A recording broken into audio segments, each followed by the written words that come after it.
You're listening to the Joe Kamo Show. Real sports, real talk.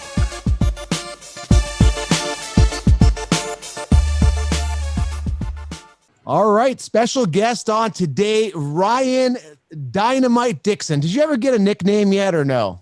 I have a few, man. A lot of the guys that I've been training with call me Big Swinging. Yeah. But no, I don't. I'm just me, man. I'm nothing special.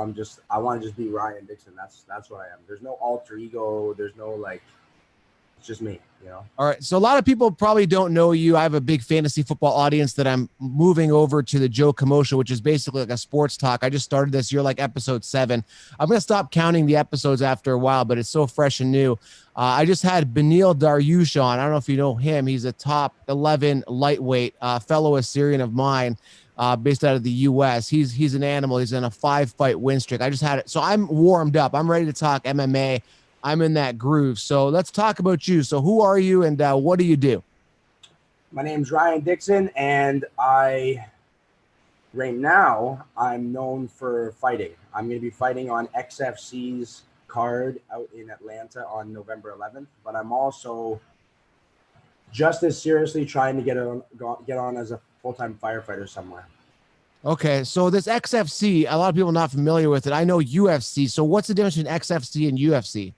XFC is like a UFC, like a Bellator. They're a good show, man. They're putting on a good promotion. They're professional. They've got good fighters. They're holding a tournament right now, so they're kind of like a top dog that's not the UFC. Put it that way. All right, so when is the fight here? You got this big fight coming up, and you haven't fought in a while. So what's the story? Can you kind of give us a background of your story? Because you haven't been fighting for years. Then I saw you. Are you headlining this event? It's on NBC Sports. This is kind of a big deal, right? I am not headlining. I'm part of the there are 2 tournaments that are starting on the 11th. There's a 155-pound tournament and a 170-pound tournament, which is what I'm in. And we're under contract for 16 months, and if you win, you keep moving on, and the winner wins the tournament. So, yes. But yeah, I've been off for about 5 years now, and it was for a few reasons. The main reason being trying to get what I need for firefighting. I realized after 3 back-to-back losses that fighting is not really a secure life, you know? Right. And especially the way that my losses came, I was, for those who don't know, I was ranked 10. I was number 10, or I was 10-2. All my wins were by finish. And I was in talks with the UFC. And the fight that I was supposed to win to go on to the UFC, I ended up losing a close decision, and that devastated me. And I got into some trouble in my mind. I was down in the dumps, and it just wasn't good. And I took another fight. I lost that one. I took another fight. I lost that one, and that just crushed me. And I took a step back from competing in martial arts to really fully pursue firefighting. And then because of COVID and quarantine and everything, I had nothing to do but train. And I decided to make another run at it because I feel better than ever. Yeah, a lot of people are so negative about the whole COVID thing. I think a lot of good things came out of it for me personally, including this show. And I'm glad that you'd be able to bounce out of it. So a lot of people don't know, Ryan and I used to train together. I did a little more casually than him. There's a point in my life where I thought I could take it seriously, and I just didn't have it. My mental game wasn't there. Like Ryan would be like, all right, Joe, we got to train here. I'd be like, I don't feel like training. And I just wasn't into it. I just felt that, I don't know, for me, it just wasn't for me. And I think I was in it for the wrong reasons. It was kind of for the fame and for the, I got to put my hands up and be a UFC fighter. And it was like a cool thing to do. And I guess my narcissism at the time just got the best of me, and I just was doing it for the wrong reasons. I think Ryan saw that in me, and you probably see that it just wasn't for me. I mean, I was good. I was scrappy. I just lacked the finesse, and I just didn't have what it took to kind of do it. I had a couple fights, just didn't like getting punched in the face. I was kind of paranoid with injuries and stuff like that. It just wasn't for me. And then I just kind of gravitated towards what I naturally want to do. So Ryan's been in my life for a long time. We met back, I don't know, probably like 2008, 2009. So we got a good history. So he's got a really good mental game. It's just from my experience, I guess he was doing really well. And then you kind of had that downswing. So again, you're back up. You're only 31 years old now, right? So you got lots of time. Yeah. I actually just turned 31 in October. So now I'm in the prime. My injuries are healed. My intelligence is up. I've started to realize what a big difference fight IQ plays and what a big difference the mental game plays. And I feel like that was one of the areas where, like, you had all the physical gifts. When you were fighting, it was like you were one of my main training partners, man. So Yeah. we were right there. It was just you had so many other projects on the go. You were in sales, you were doing other things. And Right. with fighting, it's not for everyone, man. You got to completely focus on that, or else you're going to fight someone who is completely focused. And then it's a scary game to be like partially in, you know? Yeah, you got to be all in. And at the time, I guess I was living on my own. I had a mortgage and I just had to pay that. And I had finances to deal with. And you were fortunate to live at home at the time. I could have lived at home. I just chose to be kind of on my own. And again, it's very tough trying to balance, a full-time job where you got the pressure of sales and mortgage and try to work out, 8 or 9 hours a day. It was really challenging for me. And again, I just didn't I kind of got anxiety going into the ring a little bit. Mind you, when I was throwing gloves, like I didn't feel it. Like I had the anxiety leading up to it. Maybe some people get that. But when I started throwing the gloves, you're in that mode and you're kind of in the zone. But then another thing I've learned with entrepreneurship, and when you do what you love, when you're in the zone, you got to really, really enjoy it. Enjoy it so much that everything else kind of gets pushed out. And I talked to Neil Dariush. He goes, he hates the weight cuts. He hates everything about it. He hates having to get up early to run and train. But when he's in that fight, he's like, I just love it. I'm in my zone. And I think maybe, do you agree with that? Are you kind of in your zone? But how do you feel about the whole kind of situation about fighting? I don't know. It's a love-hate thing. I love training. I love the whole thing. Like, Yeah. I don't weight cut.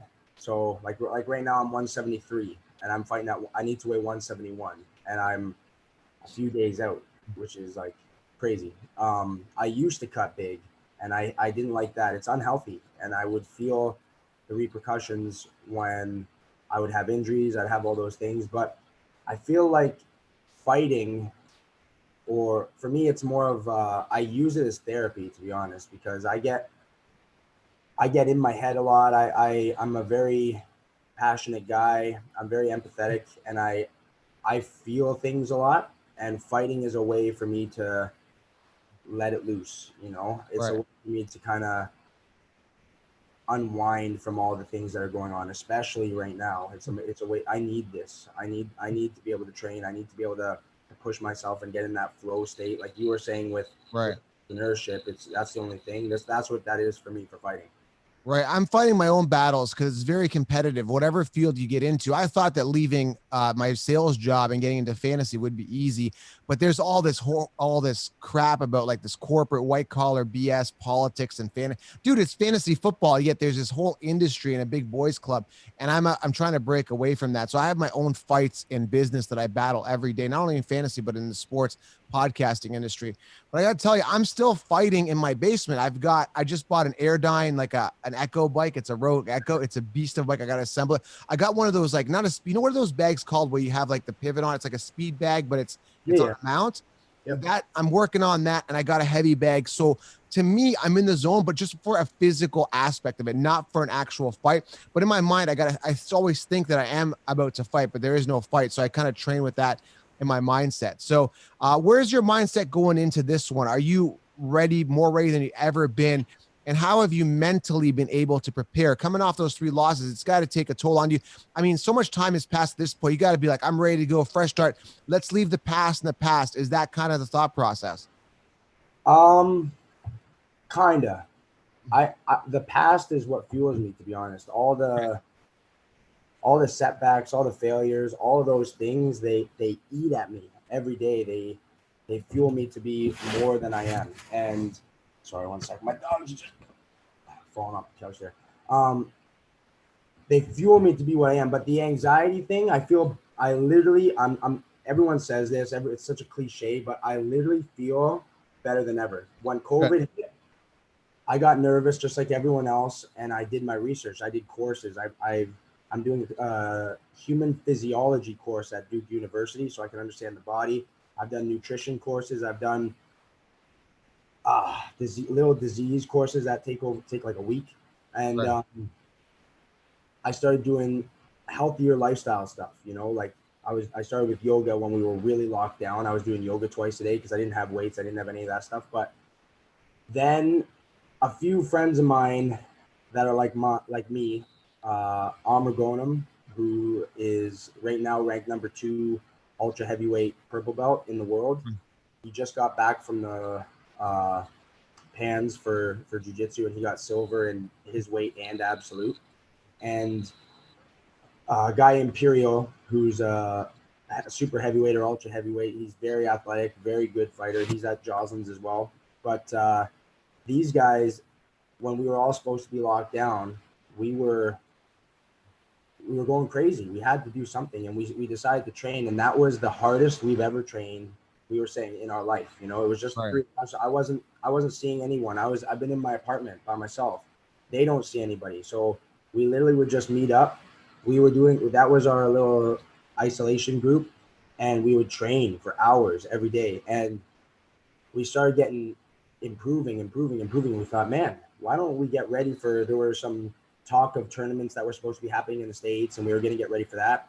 And then we started getting wind of more people doing these little training groups, and it was only the serious guys, because everybody who's kind of half in is going to follow the rules. You know what I mean? And these guys that were this is our life, we decided to train, and then it just kept improving and piling on.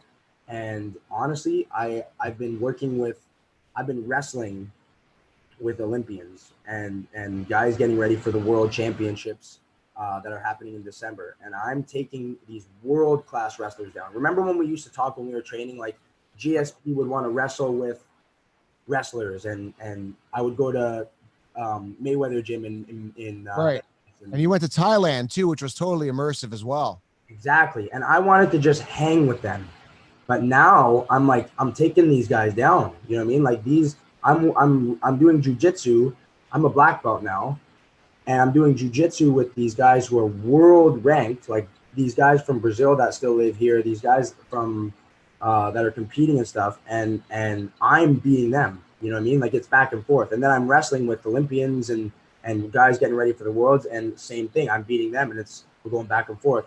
And then I'm striking with these guys that are throwing caution to the wind. And there's a guy, Aaron Jeffries, who's 4-0 now since COVID. Like I think he's fought 2 or 3 times since COVID, but he's undefeated. He's a 185er. There's Elias Theodoro, who's the guy's was at one point number 10 in the world for middleweight.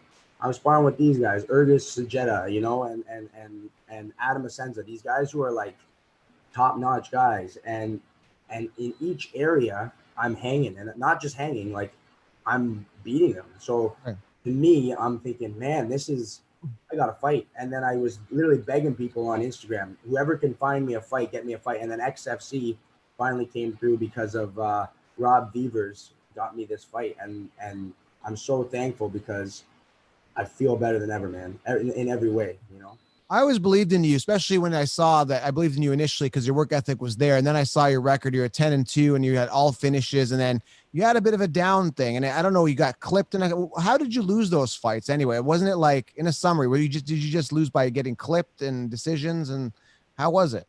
So the first one, all of them were legit losses. Every single one was a legit loss. The first one was a very, very close war. I ended up, I lost to Jason Fisher, who's the toughest guy in Michigan, which is that's a tough statement. That's a big statement that he's the toughest guy in Michigan. That's what they all said when I went to the Ultimate Fighter tryouts. And I ended up losing a decision 3-2. But the kicker was this: I ended up getting him in a heel hook, and I broke his leg, and he needed 2 reconstructive surgeries that took 2 years.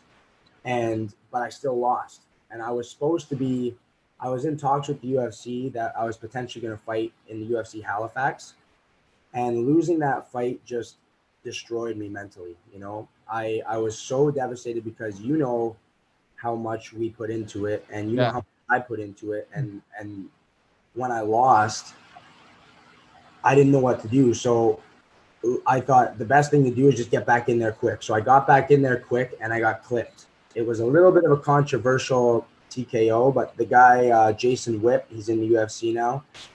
He landed a good shot and he buckled me. And most men, when they get buckled, that's it. That's a wrap. And the ref did his job and stepped in. But after the refs, like as the ref was stepping in, I was taking him down and I passed his guard. It's it's different. I get buckled, but my autopilot kicks in and I keep going, and I can't complain because I did get dropped, but it was one of those things where that just added on to my my despair kind of thing, you know, because again, my dream, I'm seeing my dream drop in front of my eyes. And then I decided to take one more try against a guy who fought the distance with Stephen Wonderboy Thompson. Guy's one of the best strikers in MMA, Nishan Burrell. Yeah. And I fought him. He missed weight by 7 pounds. And I accepted the fight still because I drove all the way to New Jersey. And I ended up standing with the guy who is one of the best strikers, and I'm a grappler, so that's kind of dumb. But I stood with him, hanging with him, but he ended up clipping me as well, and he ended up cutting me over my eye, giving me 32 stitches, and that was just a wrap. And then after that, that's when you and I went to California, you know, and that was a huge shift in my consciousness going to California with you after that. Yeah, that was, I think, 2016, was it not? Yeah, that was after my last fight. I remember literally being in that was a tough time for me, you know. That was really tough, and I had loss after loss after loss. I had no real secure future in line because I was just starting to make the transition to firefighting. I was in a group home job with kids with autism, and my identity as a fighter was vanishing, you know, like it was gone. And I actually hit depression. I don't know if it's a mix of the identity loss or a little bit of concussion stuff, like some CTE potentially. It was probably a mix of both, but I was dealing with depression pretty seriously, and I actually went to see some therapists and stuff right before we went to California. And we went to California for the Ty Lopez seminar. Do you remember that? Yeah, I remember that. It was good times. Yeah. It was good. And that was one of the that was a motivating time, man. Like that was what I was, we were talking before this show that we wanted to bring this up because I think it's really, really important that people, when you're going through tough times like that, and we all are going through tough times right now, to kind of take a leap of faith. You know, I didn't have any money. You didn't have any money. You were going down there because I remember you listened to a book, that 10X book. And Yeah. you were like, hey, man, we got to go. This is Ty Lopez. We got to go see Ty Lopez. And it's going to cost money, but we got to do it. You're dedicated. I'm doing it. I'm already in. Are you in? I'm like, I don't know, man. I remember being in your apartment. I'm like, I was just kind of humoring you because you get excited about stuff just like I do. Yeah. I remember being so down that I'm like, man, it could be nice to go to California. It could be like, I need to change things up. And I don't like to sit and wallow in my sorrows. Yeah. When something is not going my way, I take big action, you know, and that's because of all the books that we read and hanging around with guys like you who do the same thing. And that ended up being one of the best things. We went to that seminar. I got super motivated, and then slowly it kind of started to turn around. And then same thing happened before, like in this COVID time. I ended up having a pretty rough breakup, and and then COVID hit, and then we were locked down, and I was pretty down in the dumps, and I thought, you know what, I need to make a drastic change here. And I decided to put everything I have into fighting and firefighting again. That's literally my life now. That's my mind. All I do is think about that, and it's turning out like it's working, you know. So we're gonna get to see on the 11th how well it works. Well, I wish you the best on that fight, but you should know from now and from other people's mistakes, you got to fail so you can win. You got to experience a mass amount of pain in your life to succeed. And again, with me, it was losing my dad. And you know me, I've been through my share of rough relationships, and I just couldn't get it right. My head wasn't on straight. Now, I was overall a good kid, but again, the relationship thing I couldn't figure out. And then when we went to California, I just met who is now my future wife at that point. We're still getting together then. And I just, after the loss of my dad, that was enough pain for me to say, you know what, time to focus and hone in. And that's when I kind of started the podcast back. I think I started the podcast May 2016. I said, I'm going for this. I'm doing this fantasy football stuff, and I'm still growing. And that was 4 or 5 years ago. So yeah, I mean, it took me a lot of pain to come out of it, and I've come out really well. And I'm very grateful for that brand that I've built over the past couple of years. And it's going really good. And that trip was kind of cool because we ended up meeting Dolph Lundgren. So he was a big childhood. I don't get like starstruck or anything like that, but that was pretty cool meeting Dolph Lundgren, because that was a movie that me and my dad grew up watching a lot, was Rocky IV. So that was a big inspiration to me as a child because it's engraved in my DNA. Watched it over and over and over and over. So it was kind of cool and surreal to see him. But I'm glad that you bounced out of this hole that you were in. We got to leave the past in the past. It sounds to me that you're well versed in every position, from stand up to ground game, and you've upped your level of game, not only mentally but physically in all aspects of the game. Now, how do you line up against this guy you're fighting with? What is his kind of strength and weaknesses, and have you really been studying him? And are you fully prepared for this guy? Yeah, so this is actually a really cool fight too, because Mike Hill is my opponent, and him and I fought back in 2014. That was we fought in the World Series of Fighting, and he was 6-2, and I was 6-1. And we ended up going the distance. It was a very close fight. Some people said I won. Some people said he won. The judges voted for him, and he is very experienced. Now I'm 10-5, he's 11-5. So we're both, again, it's the same type of thing as before, but he is a tough fucker, man. Like, that guy, he's been in the Ultimate Fighter show. He's fought the who's who in Canada and in the States. He's number 3 in some ranking systems for in regards to Canada for 170.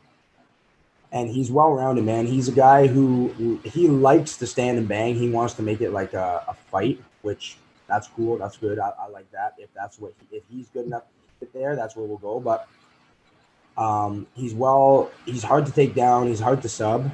But I think that he's not ready. He doesn't have what it takes. I've watched some of his kind of recent fights, and the evolution between the two of us. Like, when we fought, he was a blue belt, I believe. I was a blue or purple belt. Right. Now he's a purple belt, and I'm a legit black belt. My wrestling was effective back then, but it wasn't anywhere near as technical as it is now. And my striking is you're not even gonna recognize when I strike now. It's gonna be like interesting. You're gonna think, wow, this guy's different. So in regards to where I stack up against him, I think in all areas I beat him, but on the feet it's close, but on the ground and in the wrestling, he's fucked.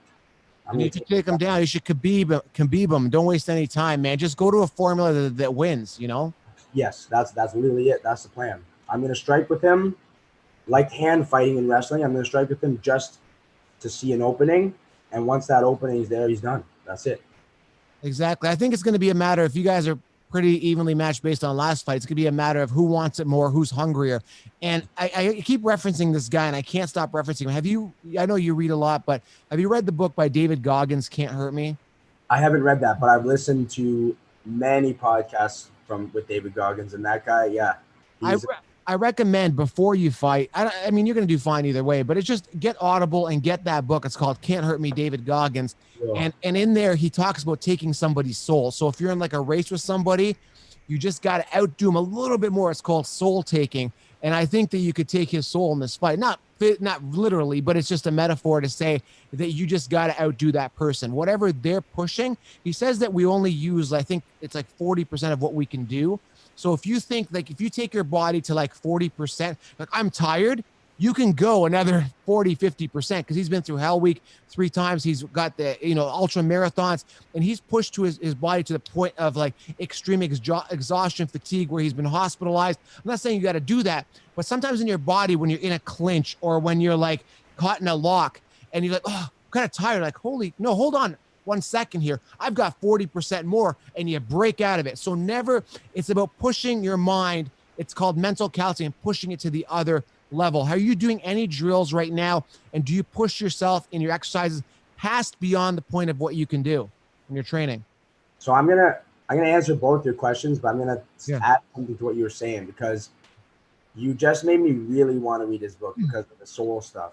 Yeah. I don't know if you remember when I fought Josh Taverne back in amateur. He was my toughest fight. Josh Taverne at the time was my toughest fight. And it was one of those things where when we fought in amateur, he got the first takedown. He picked me up and slammed me. And then the second takedown I would get, and then he would get. And it was just this back and forth battle until eventually someone comes on top. Yeah. And that is what as creepy as this might sound, that is the best. That's a better feeling than sex to me. When you can, when I can feel the fight leaving another man because of like, we're gonna pick me up. Like he literally, you could feel the power in him. And then there was one reversal that I got, and the fight left him. He didn't have any more. He gave up, quit. And I love taking that. All the fights that I've lost, Mike Hill didn't quit on me. Mike Hill does not quit. And that is what I've been obsessing about, making Mike Hill quit. And if he's watching this, or if he does watch this, I'm going to make him quit. I love that. And I love that. And that's what I say. Sorry to interrupt, but that's what I say in my industry. You will not beat me. You will not fucking outwork me. You will not there's nobody in my sports industry and delivering sports that's as passionate, as crazy and intense as I am. And I do everything from editing to shooting to making sure that the audio quality is good. I'm obsessed. Like how you were obsessed with fighting. I've taken on this role with this. I do podcasts in the evening. I'm interviewing. I'm blogging. I'm Instagramming. I'm YouTubing. I'm learning SEO. I'm beyond obsessed. I will win. And some of these people in the industry, they've got a head start on me, right? Maybe you can relate to this in fighting. They've got a head start on me, Ryan, just because they've left a little bit earlier. But believe me, I'm catching up and I'm doing it better. And it's just like everybody's so white collar, cookie cutter, politically correct, can't say this. Like they get shocked when I say this guy sucks. Like, dude, like man the fuck up. I said he sucks. Like get over it, right? And now athletes, like professional NFL athletes, are coming on my page saying, "Oh, dude, you're tough behind a keyboard." I'm like, "Yeah, man, I'll fucking fight you. We'll do a boxing for charity match. I'll train with Ryan Dickson. I'll bring the best boxing coaches, and I'll get in the best cardio, and I can beat you." Because a lot of these boxers, it's actually we'll go off on a tangent. It's a whole other tangent. They're boxing. I'll show you the film when we're done here, but their style, you can tell they don't move because they don't have that foundation. I grew up taking karate since I was 10, 11 years old, and they move very stiff and very rigid, and their cardio and conditioning is probably good, but they haven't been punched in the face, right? Like Mike Tyson says, everything's good until you get punched in the face. So the point I'm trying to make is, yes, you got to outdo them. And it's just having that level of intensity and focus and wanting it more. And I think from my experience of knowing you for years, nobody wants it more than you. I think you're hungry. I know you are. Yeah. And that's why it's been a while since we've talked, but that was why we got along so well, because we have that same mindset. But at the start, for how I've been preparing to make sure I'm mentally there, at the start of quarantine, I remember it was Ramadan maybe not the start, but early on in quarantine. And for my Muslim friends, they fast during Ramadan, during the day. For sure. And we would train, and Amr would be fasting. So he wouldn't be drinking water, he wouldn't be eating. So Imperial and I, when we were training, we decided to do the same. We weren't drinking water, right? We weren't drinking any water during training, which is kind of crazy, but it was more for mental toughness. And it was around the time when the Michael Jordan series came out. Documentary, Last Dance. Yep. Yeah. And I had just watched the episode where he's trash talking people, and he was saying that his opponents were saying he would make these challenges so that he would be like forced to rise up. You know what I mean? And when we were training, we weren't drinking water. It was super hot. We were training in a garage, like the guy's fucking garage. And I remember we did 50 minutes of King of the Mat, of starting on the feet, right? And I told them at the start, I said, you fuckers aren't taking me down for 50 minutes. And these are two ultra heavyweight world-class athletes. Right. Like Amr got silver in the worlds for no gi. And he and Imperial didn't take me down for 50 minutes because I said, they're not taking me down. I'm making sure that you're not fucking taking me down. And that was it. And then from that point on, almost the entire training camp has been that way. I made it a goal. I said, I am not going to lose an inch. Every takedown, I'm going to fight. Every submission, I'm going to get out of. Every point, I'm going to make sure I get. And if I don't, then I'm going to obsess about it, and then I'm going to get it back. And that's the same mindset that I'm going to go into with this fight. Every single inch is mine. Exactly. Every inch. There's nothing that he's not going to, that if I want to take him down, if I want his leg, it's mine. If I want to punch him in the face with my left hand, I'm going to do it. I like that. That's what you need to do. And that's how you got to win, man. You got to have that mindset.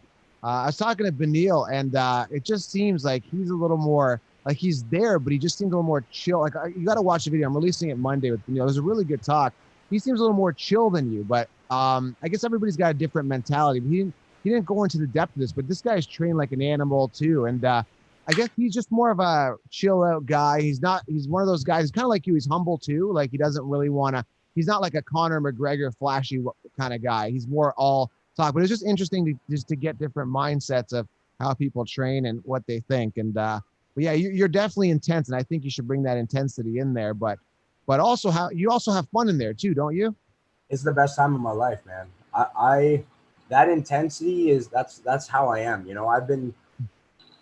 I'm a very passionate guy, and it rubs some people the wrong way. When I talk about certain things that might not be what they think we can butt heads, or people that have a softer personality, I might seem like I'm overbearing or overwhelming, but it's just because I care.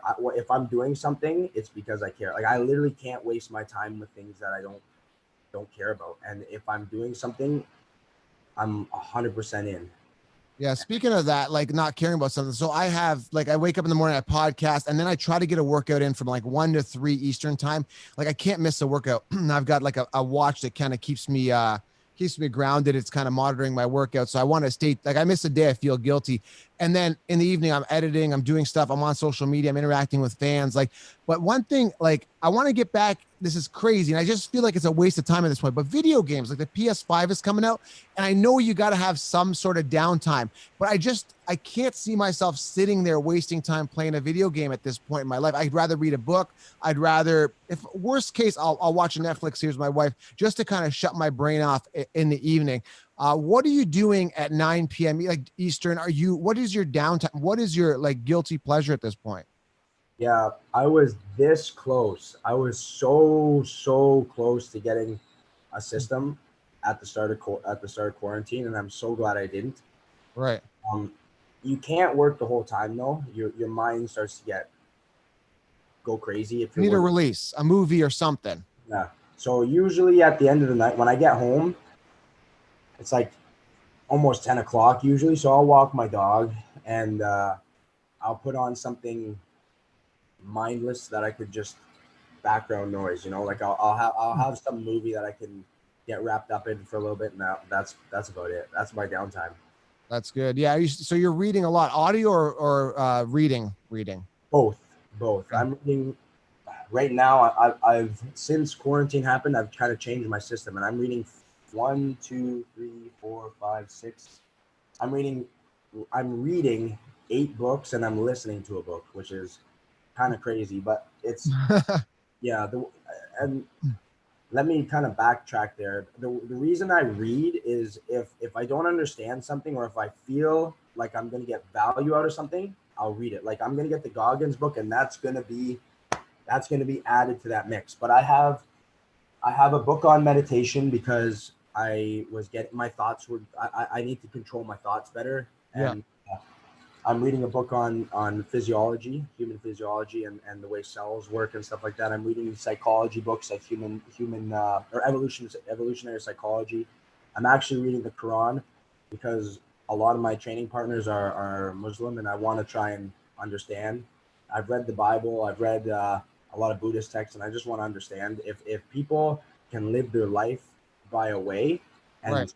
so strongly believe in something, there's a reason for that. And I want to understand what pulls their heart, you know what I mean? Like what guides them and why. Because if that's so strong for some people, Right. it can give me some power too. And just like the Bible and stuff like that, I wanted to read it to understand. And I listened to a really good book actually, especially for this time. Have you ever read the book by Sebastian Younger, Tribe? No. It's good. Check it out. It's good. It talks about how in hard times, a lot of the times humans are able to rise above, and a lot of the good things that happen and the good feelings that we have happen, they come out through struggle. So I think you'd like that one. It's not super motivating. It's not a motivating book. It's just a good food for thought book. It's Joe Rogan recommended it. He's read it a bunch of times. I listened to the guy on the podcast as well, Sebastian Younger, and Okay. I liked the book, man. It was good. But I'm definitely gonna listen to the Goggins book on You have to. I like as soon as we're done, like get into it. Like it'll probably take you, I don't know, 5 or 8 hours to finish. But I mean, you can watch 3 movies in that time. And you're gonna get so much out of it. And it's just one of those things that stuck in my mind, that book, because he talks about his story overcoming adversity. He was beaten up as a child. He was called every racist name in the book. He overcame everything you could like ever experience. And then I think his mom found a new husband or boyfriend or something, and he ends up getting killed off. So it's just a crazy book. And it's like, it just mentally calloused me to push past my physical barriers. And no book has really stuck with me like that has stuck with me. And I can't stop thinking about it when I'm working out. I'm like, okay, if I'm tired and I'm doing like a quick set and I'm hitting the bag and I do a 10-second interval and I get tired, I'm like, nope, I'm not tired, because I know I could do more. And it's like, it's crazy. It just pushes you through past everything. And there's times where I've done a podcast where one day I do one podcast and I'm like, okay, I'm kind of tired. I'm like, I don't want to do this. But then there's days where I have to do 3 or 4 or whatever it is. And I'm editing and I'm doing this. At the end of the day, I'm like, shit, I just did that much. Okay. And there's days I feel tired at 1. No, I could do more than that. So it's just about pushing yourself past your boundaries. I think it'll really, really help your mental game. You're not the first person who said that. There was a day where I was really like, I was not in a good spot. And that was a book that I was going to get. I was listening to a David Goggins podcast with Joe Rogan. Yeah. I wanted to order it, but I saw that it was in the library. So I instead put myself on the queue. I'm going to actually order it. I'm going to get it on Audible, on this, but I'm in the queue still, like in the waiting list. But instead of getting the Goggins book that day, have you ever read the book, The War of Art by Stephen Pressfield? No, I'm going to add it to my wish list as well then. Yeah, read that. That's the only book. I got the audiobook on Audible. Get the it's only like 2 hours long. And I listened to it back to back to back. Like literally as soon as it was done, I just hit refresh. And I listened to it back to back to back. It's that good. I bought 4 copies and I gave a copy to a couple people. So I haven't read the book yet, but I listened to it, and the audio book is good. The way he talks, yeah, the author who does it. Have you ever seen the movie The Legend of Bagger Vance? No. It's with you should check it out. It's with Matt Damon and Will Smith back in the day, and they won Oscars and stuff like that. But that book, that was a book first, and Stephen Pressfield is a fiction author, and he talks about the muse and like what motivates people to do certain things, and he talks about what got him into his process to make that book and like all the setbacks and all the things. But what he really wanted to do was make the book The War of Art, which is to tell people, like he said, it's really good, man. He said that he had some sort of like feeling in him that he was supposed to be more than what he was, and it shows all the steps that it takes to like get past your resistance. Like if you're dealing with resistance, like if you're feeling setbacks, if you're feeling struggle, that's probably because you're supposed to be doing that. You know what I mean? Like at the time, I had failed 3 times the fire. There's a thing called the OFAI, and that's the certification that you need to be eligible to apply in the Greater Toronto area. So like Mississauga, Oakville, Toronto, obviously, all these different cities, you have to have your OFAI certificate. Right. I passed that the first year I tried, the second year I tried, the third year I tried. I never failed at any time. But this year, I failed 4 times, back to back to back to back. And I was like, in my head, I was thinking, is this what I'm supposed to do? Is it like I just had a breakup. I am locked in my house. I have no money. I'm getting government money. I don't know what the future holds. And I'm trying to do this other thing that I had quit fighting for, which was for firefighting. And I'm failing every time. And then I read this book by Stephen Pressfield, The War of Art, and it talks about how when you're facing struggles, it's because you care about that, right? So if I face a struggle to, like, say I apply at Fortino's or I apply at like Metro or some grocery store and they don't take me, I'm not going to be like, oh, that's a setback and because I don't give a shit. I don't care about Right. work, but I want the fire job. So if I don't get that and that feeling of failure hurts that much, it's because it's important to you and it's something that you should be going towards. And he talks about why and how to overcome those barriers. It's really good, man. You should check it out. I just added it to my wish list. I definitely did. And I just want to stick on to this reading topic and wasting time and spending it on proper things. I mean, I created this podcast for a couple of reasons. Number one, I wanted to break out of fantasy. I'm going to keep fantasy going. That podcast stays intact. But I wanted to add this because I want to talk about physical fitness. I want to improve people's life. I want to work on philanthropy. I want to work on entrepreneurship and help people build a brand because so many people are stuck in a job where they're just not fulfilled. You and I have had these talks about the sheep society and how the mainstream media wants to dumb you down and how they want to, they want to make you a sheep and stuff like that. And it's the fear that they put into you. So instead of wasting your time watching bullshit news, read a book, get an Audible, start reading books that interest you and start building your online business and your side hustle on the side because so many people are caught up in what the mainstream media news has to do. Now, there's this whole thing with the politics, with the whole Trump and Biden thing, which I understand it's going to impact some people, who gets voted in, stuff like that. The nation's completely divided. But I was watching some local news and they're like, oh, the outcome is so scary. And then some people, it's the best is when they put people on and they have interview people on the street and the people on the street, oh, I'm so scared. And it's the narrative that they do. And you and I, like, we just laugh at this, right?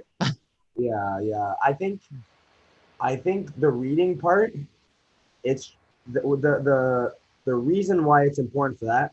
And even if you don't read, it's just have an open mind with shit. You know, everyone just puts their head in the sand, and as soon as they hit a setback, or as soon as something gets uncomfortable, let's turn on Netflix, or as soon as something gets uncomfortable, let's turn on my PlayStation, or as soon as something gets uncomfortable, let's go drink or go party, or as soon as scroll through Facebook and do meaningless stuff. Yeah, most people's I'm gonna use a corny analogy considering I'm making fun of video games, but in video games, people can understand this. You know how in some games, like, there's checkpoints. So if you make it on further and you die, you get brought back to that checkpoint. Yeah.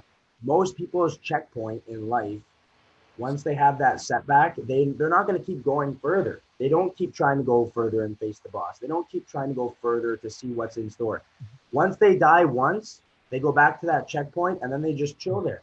They just chill. They do the same thing that they always do. They do the same, or worse, and they revert to what 90% of the people do, and it doesn't work. And you keep getting into this comfort zone. Everyone just tries to find the most comfort, and unfortunately, getting further, getting through the unknown is not comfortable. It's Right. you have to push yourself and stretch yourself to grow, and most people aren't willing to do that. And I think, like we were talking about early on with when I was going through my hard times, is you don't have to take massive action like guys like you and I do, and like quit your job and move away. Like, you don't have to do that kind of stuff. But when something doesn't go your way, take a step back for a second and think about why it didn't go that way, and what could you do that could be a better thing to do that would potentially move you where you want to go. You know? Yeah, nobody's as intense as us sometimes. Like, I mean, there is people, but not everybody's like that. Some people just want to chill and they're comfortable. And that's okay. If you're comfortable with that, that's fine. But if you're sitting there complaining and say, oh, I'm at my 9 to 5, I hate my 9 to 5. I just think, like, for me to go back and work for somebody, I would rather jump off a cliff. There is no way in hell I would ever go work for anybody else. I just can't imagine that thought. That's me personally. Some people, I understand you're in a situation where you must, and they say, what do I do? And to me, like, I was stuck in for 10 years. I was selling hydraulic cylinders, working for different bosses. And I hated my job. I hated every aspect of it. Even though I had some freedom to travel and do stuff, I still hated reporting to somebody. And I just, right. And it was hard. It was scary to take that leap. It was like terrifying because I was just moved into a condo with my fiance, and I'm just like, or no, I think my wife at the time, we just got married, and we moved into a condo, and I had the mortgage payment. I'm like, okay, if I leave this job and I do this, like, there might not be enough money next month. And it was scary as hell. But think of yourself as a monkey. You grab, like, you leap towards one branch and you kind of secure that one before fully letting go. And I had built a social media, digital online business to help me kind of make that transition. So it's not like quit your job and leave. You got to take a leap of faith, but you got to have some sort of plan towards what you're going to do. And a lot of people just, and then if they fail, like, they revert back to, I got to work for somebody. So I encourage you to just follow your passion, have faith, and make it a must. And you will get out of that 9 to 5. I agree. And I'm going to say something that, let me finish, so because I know you're going to at first disagree, but Yeah. I think that most people are tougher than the guys like us, because I'm not willing to handle being uncomfortable for long. You're not willing to handle being uncomfortable for long. As soon as I'm uncomfortable, I get panicked and I gotta do something. I gotta make a change. But the average Joe is comfortable being uncomfortable. Like, how can you say that you feel good when you're out of shape and overweight? You can't. Like, as soon as you feel out of shape, as soon as I feel out of shape, I get so uncomfortable. I'm like, I hate this. So then I get panicked and I fix it. Right. But those people, they're too tough for their own good, and they're like, well, I've put on 10 pounds. I guess I'll hang with it. And then they put on another 10 pounds and I'll hang with it. I'll put on or they're doing a job that they don't like and they're barely making ends meet, but somehow they have that mental toughness to continue living, barely making ends meet.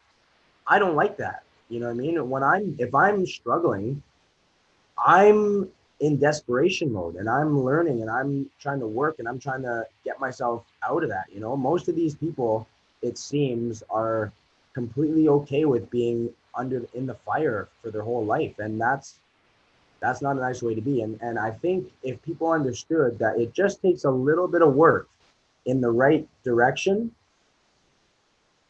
they can get out of their discomfort. Like, you don't have to just accept being in a shitty situation. Like, most people think that they just have to accept it. Oh, well, I can't do that. Like, no one's going to be able to change things. You can't do this. You can't do that. Like, why can I do what I want to do? Why can you, like, no offense to you, man, but you're not special.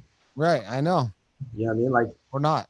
I'm very excited for my victory speech because I've already kind of planned something, but I'm going to be on NBC Sports beating the number 3 guy in Canada in front of the world. You know what I mean? Right. And I'm a nobody. All I did was just decide to train often. That's it. I'm nobody. So, like, why can I be there? And the people that are watching, why can't they be there? Or not, even if they don't want to be fighting, why can't they be doing something the equivalent? Why can't they be on a platform with something that they enjoy? You know what I mean? Like, didn't want to be on the like you could be where I'm at. If you stuck with the fighting, you could be where I'm at. But you decided to do your platform, which is like just as tough, but your platform is doing what you're doing now. And like Joe Schmo over No pun. or any other person could be doing their platform somewhere else. It just takes a little bit of work, and most people are I don't know what's holding them back. It's kind of sad, honestly, but it's just about sticking it out. So I get DM'd all the time. Hey man, can you give me advice? Can you help me? Can you give me a shout out? I'm like, that doesn't do anything. If I give you a shout out, that's a temporary fix. Like, you know, that whole saying, you know, give a person a fish, you know, eats for a day, teach him to fish, eats for a lifetime. It's like, why did your platform get big? Well, I've been posting every single day. I started my podcast May 2016. I've honestly go back and look. I may have missed one day, but I've been doing a post every single day since August 2015. Go to my first Instagram. I mean, people are like, oh my God, well, how? It's just because every single day I've been showing up, and you got to keep showing up. Just got to keep showing up. That's all you got to do, and it's just over time. You were doing that before that, though. You were doing Yeah. that before we went to California. You had your huge. I remember you got me on to Audible. You had all those books on Audible. You were scrolling through. You're like, look at this, look at this, look at this, look at this, and I was like, holy crap! And you were already on that. So it's like where you're at now is because of years of work. Where I'm at now is just because of years. That's all. It just takes Foundation. Yep. yeah, it just takes a little bit of like, but that the reason why we're here is because it took years, but we were able to spend years doing it because we enjoy it. You know, I think People that won't do that. People want that instant gratification in society. They want the instant fix. You know, I start a gym, I go to the gym for a month, I quit. Like, it doesn't work like that with anything you do. If you want to learn another language, you got to immerse yourself. Like you went to Thailand, like to learn kickboxing and whatever you learned there. What was it? Kickboxing you learned there? Muay Thai, yeah. Muay Thai. I wasn't thinking that. Yeah, Muay Thai. You got to immerse yourself. But again, there is no overnight success. And if there is, it's easy come, easy go. And a perfect example I use all the time.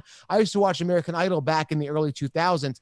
I could probably remember 3 American Idols. And like, it's funny because like, let's say season 9, can you tell me who the winner of season 9 American Idol? No. But at that moment when they're on TV, they get all this like influx of social media followers, and they get all this big, massive amount of people following. They're like, well, I don't know what to do with this. You know, and then they're forgotten about it. Right. And it's like the person that wins the lottery. If you don't know how to manage money, that you're going to blow that money because you didn't really earn that money. It wasn't really earned. And to be honest, if you said, hey, Joe, you can make $50,000 a year doing fantasy football, or I'm going to give you $5 million right now, I don't even feel good about collecting that $5 million. I'll be like, you know what? Everyone's like, I'm excited to win the lottery. It doesn't excite me because I don't feel I earned that money. I'd rather just kind of grind it out, feel the resistance of the success, and earn the $1 million instead of like, honestly, I know that sounds crazy. Nobody else would say this, but I would not be happy with $5 million. Maybe I'd invested into doing things I love and help grow the podcast, get an amazing studio and do that stuff, but I still wouldn't feel like in my heart of hearts that I earned that money. I wouldn't. yeah, yeah, it's more fulfilling to take what you got. You know, it's more fulfilling seeing what you get rather than have it given to you almost out of for luck. You know.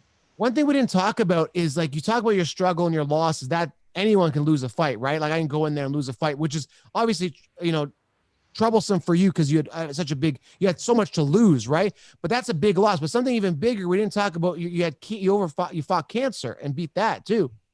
Yeah, yeah. When I was 23, I was diagnosed with testicular cancer, and I don't know. It's weird. I almost sweep that under the rug because I don't make a big deal of that because when I found out, it could have been one of two ways. If I was doing, and I hate using this because he just means well. Like I love my dad, but when I was 18, my dad told me to go into school because I was an idiot. Like I dicked around in school. I had okay marks, but not good enough to get into college or to universities. So I got into Mohawk for electrical engineering to be an electrician. Right. And my dad was very happy that I was doing that. He was proud that I was going to do that. It was a good job, good trade. By the time I was 24, 25, I'd be like comfortable, all that kind of stuff. And when I was 18 or 9, 18. Yeah, 18. So I didn't even make it a semester. I knew that it wasn't what I loved, and I knew I wasn't going to do it. I wouldn't be happy doing it. So I remember I dropped out without telling them, and my mom found me at the gym one day, and she was like, "Aren't you supposed to be in school?" And I was like, I'm not going anymore. So after that, I had to put up with some flack from my parents. I went to Thailand. They supported me. Because they saw how good I was. But when I was diagnosed at 23, if I was 18 when I started school, 19, 20, 20, yeah, 18, 19, 20. So 3 years, I would have been 20 graduating. Your apprenticeship is what, 3 or 4 years of apprenticeship? Yeah. By the time I'm 23, I'm just becoming potentially, or just finishing my apprenticeship to be an electrician, a job that I didn't want to do. Right. And that would have been the time when I was getting the news that maybe I'm dying, you know? Right. And I realized that point then and there, if I was dying and I had spent my time doing something I didn't want to do, I would have felt devastated. My Right. life would have felt like I wasted it because I wasn't doing what I like to do, and we don't know how much time we have. Good And point. but instead, when I was 23, I had been to Thailand, I had been to Brazil, I was 4-0, undefeated. I was undefeated, or 5-0. I was undefeated as a professional martial artist, mixed martial artist, and I was 6-0 in amateur. So I was 11-0. I had lived what I wanted to live. And then I found out that I maybe was going to die because I knew a friend, Noah, or Owen.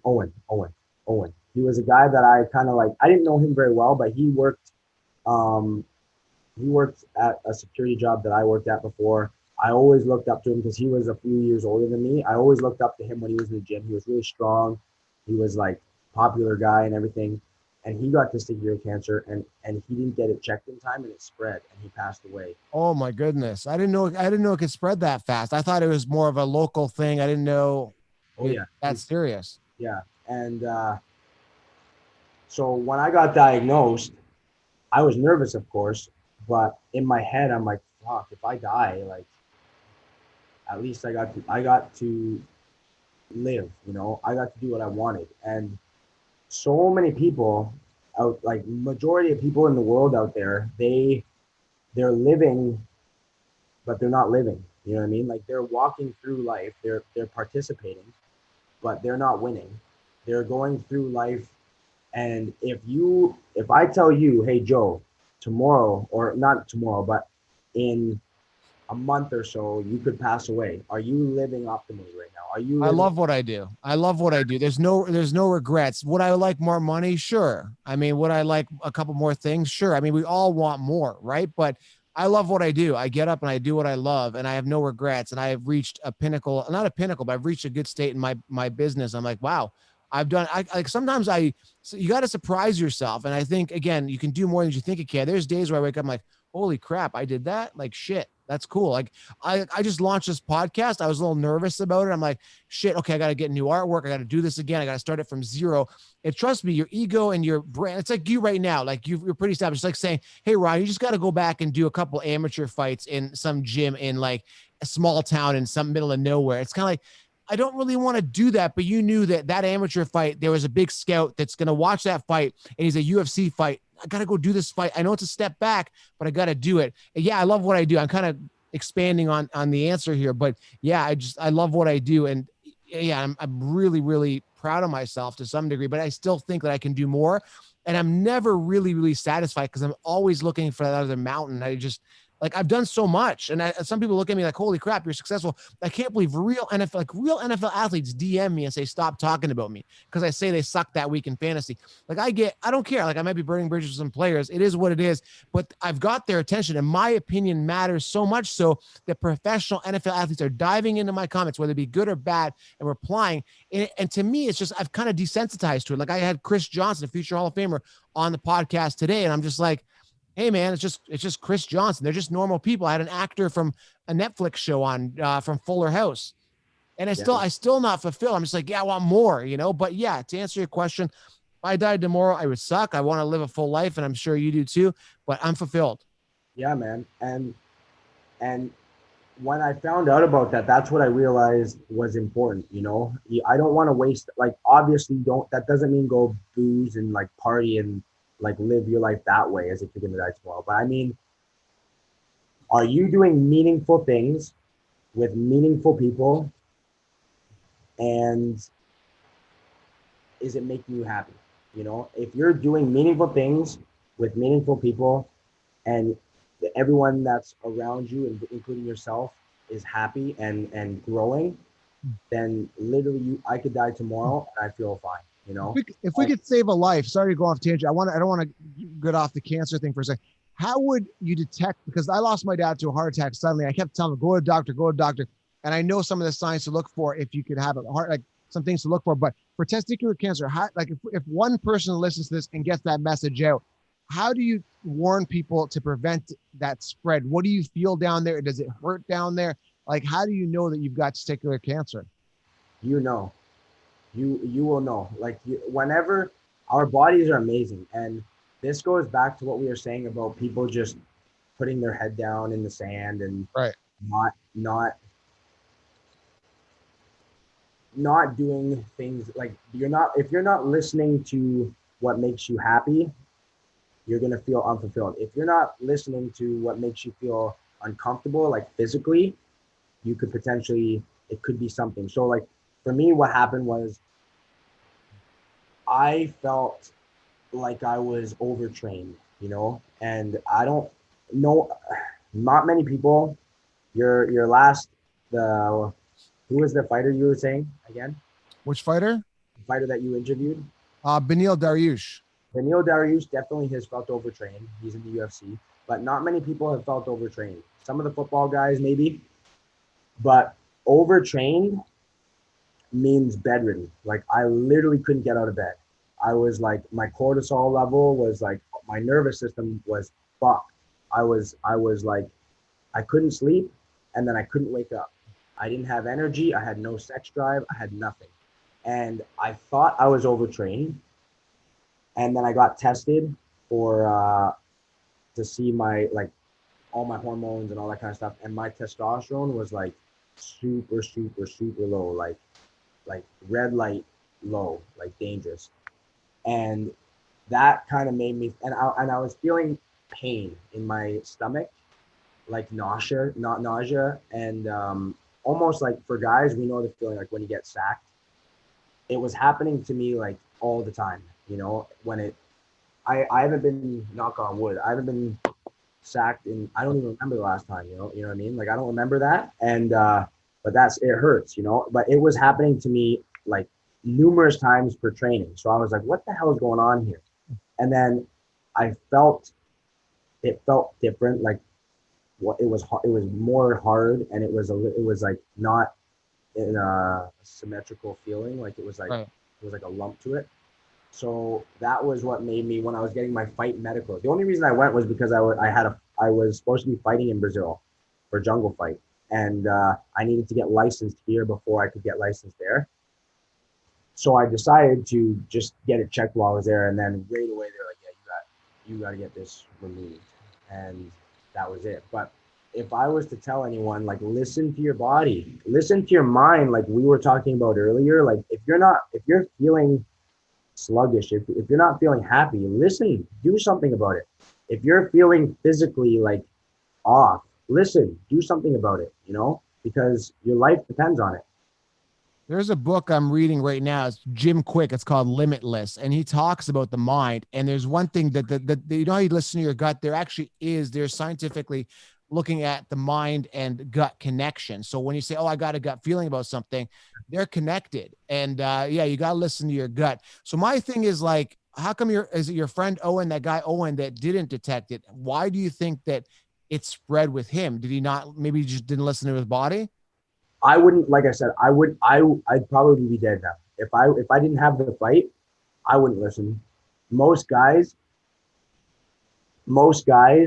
specifically, they don't want to go to the doctor if they don't have to. You Right. don't want, you don't want to feel like a sissy. You don't want to feel like you don't want to inconvenience yourself. You don't want to wait in the lobby. You don't want to go there and then it's nothing. So it's like you don't want to go through all that. It's just a hassle.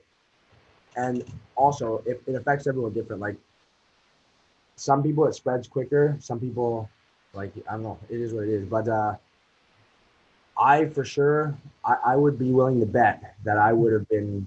I might not be here today if I didn't have. I got lucky. You know, I got lucky that I was getting tested anyway, and I was right there. So I was like, I might as well get rid of this while I'm here, or like I might as well get checked while I'm here, just to rest easy. And then it ended up being something. But don't be too, don't let your ego get in the way. Like, be smart. Yeah, guys, go get checked out. If you're feeling weird, just go and drop the ego and go out there. And girls, if you guys are feeling weird and like if you guys have a weird lump in your chest, if you guys have any, girls too, everybody. Of course, everybody. So I was thinking here, I lost my train of thought here, but you and I like literally have not talked for like years. And so I wanted to like make it so that we're talking here instead of like, we didn't actually catch up before this. So I'm glad that we had this catch up right now. And hopefully it makes a difference to a lot of people and they can listen to some of this stuff and break out of their comfort zone, whether it be entrepreneurship. And if you want to do fighting or any type of sport, you got to go on it full on and just not be afraid to take the leap. I mean, that's kind of the message we want to get across. I'm hoping that this show makes a difference. And for me, like I felt I was kind of bottled up. Like I don't know, like I love fantasy. Don't get me wrong. My passion, I love it, but I just caught myself being robotic in some episodes. Well, these are the top 10 guys this week. And it just felt like, again, I'm going to continue to do it. It's more of an information podcast. This is more information, but entertainment and more real life. Whereas that is just more, these are the top 10 players for this week. This is the waiver wire pickup. And I'm comfortable and I'm breaking out of my shell too. A lot of people didn't even know I was Canadian, right? So it's just like, cause it's like, where are you from? But this is really opening it up. And I feel that already 6 episodes in, I think this is 6 or 7, I'm bringing a ton of value to people. And I think this is going to help a lot of people. I genuinely do. I think this talk definitely should help people. And I think like it helped me, and I know it helped you, not Yeah. this talk in general, but this talk, what we're doing now is what similar thing that we've been doing. Like before when we were hanging out regularly, this is the kind of stuff we would talk about daily, you know? Yeah. Yeah. And I like to use metaphors and analogies and stuff, but that leap that we were talking about, you can't walk to where you're going. You can't walk to success. You can't walk there. It's on the other side. Imagine you're walking on one side of a like a creek or a river. Okay. Yeah. On the side that most people are on is comfort. You can't. There's no bridge. There's no like rocks or something that you can hop across comfortably. It takes jumping in, and you have to jump with everything you have, because if you half jump, you're just gonna fall into the water and you have to go back to the side that you were originally on. If you jump full out, whether you make it or not, you'll be close enough that you can climb out. But it's something that everybody has to do. If you're not willing to take a leap, if you think you can walk over comfortably and get to where most people want to be, if you expect to get there easily or comfortably, you're mistaken. Just like we were talking about the lottery stuff, you have to do what the people like. Reading about one of your favorite movies is Rocky. Yeah. The Rocky story.